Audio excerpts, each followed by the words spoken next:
August 2025 ରେଖା ପଞ୍ଚମୀ, ରକ୍ଷା ପଞ୍ଚମୀ, ବୁଧେଇ ଓଷାର ଆରମ୍ଭ ଏବଂ ମହାପ୍ରଭୁଙ୍କ ନିକଟରେ ରାହୁରେଖା ଲାଗି ଏହି ରେଖା ପଞ୍ଚମୀ ଦିବସରେ ପ୍ରତ୍ୟେକ ବ୍ୟକ୍ତି ବିଶେଷ ନିଜ ଗୃହର ମୁଖ୍ୟ ଦ୍ୱାରରେ ଓମ୍ ଗଣପତେ ନମଃ, ଓମ୍ ଭୈରବାୟ ନମଃ, ଓମ୍ ମହାଦେବାୟ ନମଃ ଏ ତିନୋଟି ନାଁ ଲେଖି ଯଦି ପୂଜା କରନ୍ତି, ଧୂପଦୀପ ଦିଅନ୍ତି, ପ୍ରସାଦ ଲଗାନ୍ତି, ରେଖା ପଞ୍ଚମୀରେ ଯଦି ଆପଣ ନିଜର ଦ୍ୱାରବନ୍ଧ କବାଟରେ ଏ ତିନୋଟି ଦେବତାଙ୍କ ନାଁ ଲେଖି ଆପଣ ପୂଜା କରନ୍ତି, ତେବେ ଆପଣଙ୍କ ଗୃହରେ କଦାପି କୌଣସି ପ୍ରକାରର ବିପଦ ପ୍ରବେଶ କରିପାରେ ନାହିଁ।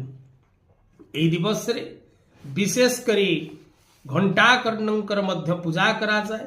ଘଣ୍ଟାକର୍ଣ୍ଣ ମହାବୀର ସର୍ବବ୍ୟାଧି ବିନାଶନ ସର୍ବ ଉପଦ୍ରବ୍ୟ ସଂଘାତ ବିଦ୍ରାବଣ ହରପ୍ରିୟ କଣ୍ଠେ ଯସ୍ୟ ମହାନୀଳಂ ଭୂଷଣಂ ସ ପନାଗ ତେଜାସିଂ ତସ୍ୟ ଦେବସ୍ୟ ରକ୍ଷନ୍ତୁ ମମ ମନ୍ଦିରମ୍। ଏହି ଉପାୟ, ଏହି ମନ୍ତ୍ର ପାଠ କରିବା ଉଚିତ।